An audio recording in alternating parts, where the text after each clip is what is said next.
வணக்கம் மக்களே, welcome to TN government jobs by உங்கள் ஆர்கே. ஸோ நமக்கு இன்றைக்கி பாரத் எலக்ட்ரானிக்ஸ் லிமிடெட், அதாவது ஷார்ட்டாக பெல் அப்படின்னு வந்து சொல்லுவாங்க, அங்கேருந்து தான் ஜாப் வேக்கன்சிஸ் வந்திருக்கு. இது வந்து பார்த்திங்கன்னா மினிஸ்ட்ரி ஆஃப் டிஃபென்ஸ் அந்த டிபார்ட்மெண்ட் கீழே இயங்கிட்டு வர நிறுவனம் தாங்க இந்த பாரத் எலக்ட்ரானிக்ஸ் லிமிடெட். ஸோ இதற்கான ஆன்லைன் போர்ட்டலில் அப்ளை பண்ணுறதுக்கான ஸ்டார்டிங் டேட் ஆல்ரெடி உங்களுக்கு ஸ்டார்ட் ஆகிடுச்சு. லாஸ்ட் டேட் பார்த்திங்கன்னா உங்களுக்கு செப்டம்பர் 3ஆம் தேதி வரை உங்களுக்கு வந்து டைம் இருக்குங்க. ஸோ இதற்கான ஆரம்பகட்ட சம்பளமாக மாதத்துக்கு ஸ்டார்டிங்கில் பர் மந்த்து 30,000 சேலரி இருக்கும் அப்படின்னு வந்து சொல்லியிருக்காங்க. இதுக்கு 38 மாவட்டத்தை சேர்ந்த ஆண்கள் மற்றும் பெண்கள் இருப்பாளருமே வந்து அப்ளை பண்ணிக்கலாம். ஸோ இதுக்கு நீங்கள் ஒரு டிகிரி முடிச்சிருக்கணும் அப்படின்னு வந்து சொல்லியிருக்காங்க. நீங்கள் ஃப்ரெஷராக இருந்தாலும் அப்ளை பண்ணலாம், இல்லை எக்ஸ்பீரியன்ஸாக இருந்தாலும் அப்ளை பண்ணிக்கலாம் அப்படின்னு வந்து சொல்லியிருக்காங்க.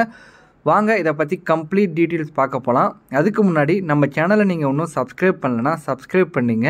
அப்போ தான் நம்ம போகிற வீடியோஸ் உடனுக்குடன் உங்களுக்கு ரீச் ஆகும். ஸோ இவங்க என்ன போஸ்டிங் ரெக்யர்மெண்ட் பண்ணுறாங்க அப்படின்னு பார்த்தீங்கன்னா ட்ரெயினி இன்ஜினியர், இந்த போஸ்டிங் தான் ரெக்யர்மெண்ட் பண்ணுறாங்க. ஸோ இதற்கான அதிகபட்சமான வயது 28 வயசு வரையும் அப்ளை பண்ணிக்கலாம். நீங்கள் SC STயாக இருந்தீங்கன்னா +5 இயர்ஸ் சேர்த்துக்கலாம். OBCயாக இருந்தீங்கன்னா +3 இயர்ஸ் சேர்த்துக்குங்க. மாற்றுத்திறனாளி நண்பர்களாக இருந்தால் +10 இயர்ஸ் சேர்த்துக்கலாம் நீங்கள். ஸோ மொத்தம் 6 வேக்கன்சிஸுங்க. 6 வேக்கன்சிஸை அவங்க கம்யூனிட்டி வைஸாக ஸ்ப்ளிட் பண்ணி கொடுத்துருக்காங்க. URக்கு 2, OBCக்கு 1, EWSக்கு 1, SCக்கு 1, STக்கு 1 அப்படின்னு சொல்லிட்டு கம்யூனிட்டி வைஸாக ஸ்ப்ளிட் பண்ணி கொடுத்துருக்காங்க. ஸோ லொக்கேஷன் ஆஃப் போஸ்டிங், உங்களுக்கான போஸ்டிங் எங்கே இருக்குன்னு பார்த்தீங்கன்னா இந்தியா ஃபுல்லாக இருக்குங்க. நம்ம தமிழ்நாட்டில் எங்கே இருக்குன்னு பார்த்தீங்கன்னா தூத்துக்குடியிலையும் பாண்டிச்சேரியில் இருக்கும் அப்படின்னு வந்து சொல்லியிருக்காங்க. நம்ம நியர்பை ஏரியான்னு பார்த்தா இதுதான். ஸோ அதை தவிர்த்து கொல்கத்தா, திகிலிப்பூர் அப்படின்றது நிறைய இடத்துல வந்து லொக்கேஷன் ஆஃப் போஸ்டிங் இருக்கும் அப்படின்னு வந்து சொல்லியிருக்காங்க. ஸோ இது வந்து பார்த்திங்கன்னா ஒரு கான்ட்ராக்ட் பீரியடு தாங்க. உங்களுக்கு 2 இயர்ஸ் தான் உங்களுக்கான ஒர்க் இருக்கும் அப்படின்னு வந்து சொல்லியிருக்காங்க. அதிகபட்சமாக 3 வருஷம் வரையும் உங்களுக்கான ஒர்க் இருக்கும் அப்படின்னு வந்து சொல்லியிருக்காங்க. ஸோ ஃபஸ்ட்டு வருஷம் 30,000 பர் மந்த்துக்கும், செகண்ட் வருஷம் 35,000 பர் மந்த்துக்கும், தேர்டு வருஷம் 40,000 பர் மந்த்துக்கும் இருக்கும் அப்படின்னு வந்து சொல்லியிருக்காங்க. ஸோ அதிகபட்சமாக உங்களுக்கு 3 வருஷம் தான் இந்த ஒர்க் இருக்கும் அப்படின்னு வந்து சொல்லியிருக்காங்க. அந்த 3 வருஷம் தானேன்னு கேட்டால் ஆமாம் இது. ஆனால் இந்த 3 வருஷத்தில் உங்களுக்கு ஏகப்பட்ட எக்ஸ்பீரியன்ஸ் உங்களால் கெயின் பண்ண முடியும்.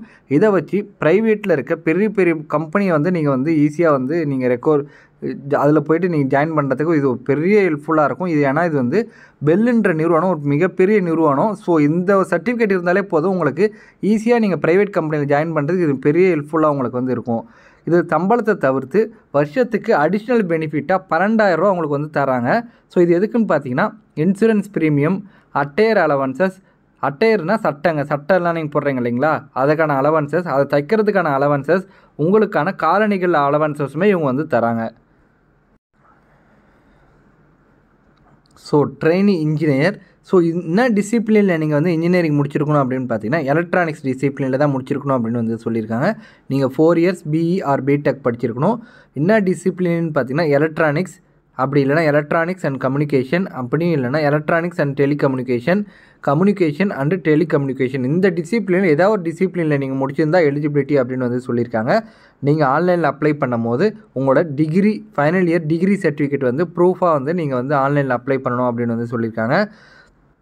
ஸோ இதற்கான எக்ஸ்பீரியன்ஸை பொறுத்த வரையும் ஆன் 1/8/2025 படி நீங்கள் ஃப்ரெஷராக இருக்கலாம், இல்லைனா 6 மாதம் வந்து எக்ஸ்பீரியன்ஸாக இருக்கலாம் அப்படின்னு வந்து சொல்லியிருக்காங்க. ஸோ எக்ஸ்பீரியன்ஸாக இருக்கணும்னு பார்த்தீங்கன்னா சேம் இண்டஸ்ட்ரி, அதாவது இதே டிபார்ட்மெண்ட் கீழே வந்து உங்களுக்கான எக்ஸ்பீரியன்ஸ் இருக்கணும் அப்படின்னு வந்து சொல்லியிருக்காங்க. அதாவது இந்த இண்டஸ்ட்ரியிலே வந்து உங்களுக்கு எக்ஸ்பீரியன்ஸ் இருக்கணும் அப்படின்னு வந்து சொல்லியிருக்காங்க. ஸோ உங்களுக்கான ஜாப் ரோல் என்ன அப்படின்னு பார்த்தீங்கன்னா responsible for installation or commissioning and subsequent maintenance of coastal surveillance system and installed at different location அப்படின்னு வந்து சொல்லியிருக்காங்க. அதாவது இன்ஸ்டாலேஷன் பண்ணணும், அதற்கான மெயின்டெனன்ஸுமே நீங்கள் பண்ணணும் அப்படின்னு வந்து சொல்லியிருக்காங்க. அது கூட நீங்கள் வந்து light house or coastal guard லொக்கேஷனில் வந்து பிரேக் டவுன் எதாவது ஆச்சுன்னா இல்லை மெயின்டெனன்ஸ் பண்ணால் அதெல்லாம் நீங்கள் தான் வந்து இன்சார்ஜ் அப்படின்னு வந்து சொல்லியிருக்காங்க. அதேமாதிரி டே டு டே விஷயத்தை வந்து நீங்கள் மானிட்டர் பண்ணணும் அப்படின்னு வந்து சொல்லியிருக்காங்க. நீங்கள் எங்கே ஏதோ ஒரு இடத்துல விசிட் பண்ணியிருப்பீங்க, இல்லைனா வந்து இன்ஸ்டாலேஷன் பண்ணியிருப்பீங்க, அதை வந்து டெய்லி மானிட்டர் பண்ணணும், அது ஒர்க் ஆகுதா இல்லை எதாவது பிரேக் டவுன் ஆகுதா. ஸோ பிரேக் டவுன் ஆனால் நம்ம எப்படி அதை ரெடி பண்ணுறது எல்லாமே வந்து உங்கள் ஜாப் ரோல் அப்படின்னு வந்து சொல்லியிருக்காங்க.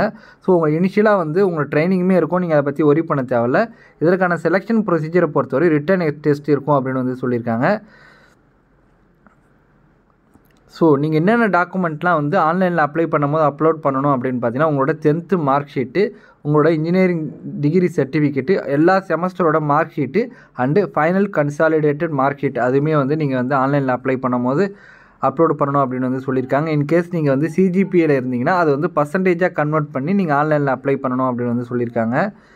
ஸோ நீங்கள் வந்து ஒரு ப்ரைவேட் செக்டர் பேங்க்லையோ ப்ரைவேட் செக்டரில் ஒர்க் பண்ணுறீங்க, அப்படிலாம் கவர்மெண்ட் ஆர்கனைசேஷனில் ஒர்க் பண்ணுறீங்க அப்படின்னா நீங்கள் வந்து நோ அப்ஜெக்ஷன் சர்டிஃபிகேட் வந்து நீங்கள் வந்து வாங்கி கொடுக்கணும் at the time of joining அப்படின்னு வந்து சொல்லியிருக்காங்க. ஸோ இதற்கான அப்ளிகேஷன் ஃபீஸாக ₹177 சார்ஜ் பண்ணுறாங்க. ₹150 பேசிக் பேவாகவும் ப்ளஸ் 18% ஜிஎஸ்டி உட்பட ₹177 அப்ளிகேஷன் ஃபீஸாக சார்ஜ் பண்ணுறாங்க. நீங்கள் எஸ்சி எஸ்டி மாற்றுத்திறனாளி நண்பர்களாக இருந்தால் உங்களுக்கான அப்ளிகேஷன் ஃபீஸ்லாம் எதுவும் இல்லை அப்படின்னு வந்து சொல்லியிருக்காங்க. நீங்கள் ஆன்லைனில் தான் ஃபீஸ் பேமெண்ட் பண்ணணும் அப்படின்னு வந்து சொல்லியிருக்காங்க. எஸ்பிஇ கலெக்ட் த்ரூ ஆன்லைன், அப்படி இல்லைனா எஸ்பிஐ பிரான்ச்சுக்கு போய் நீங்கள் டேரெக்டாக வந்து அப்ளிகேஷன் ஃபீஸ் பே பண்ணலாம் அப்படின்னு வந்து சொல்லியிருக்காங்க. அப்படி இல்லைனா அவங்களே வந்து ஒரு லிங்க் கொடுத்துருக்காங்க, அந்த லிங்க்கை யூஸ் பண்ணி நீங்கள் வந்து ஃபீஸ் பேமெண்ட் பண்ணிக்கலாம் அப்படின்னு வந்து சொல்லியிருக்காங்க.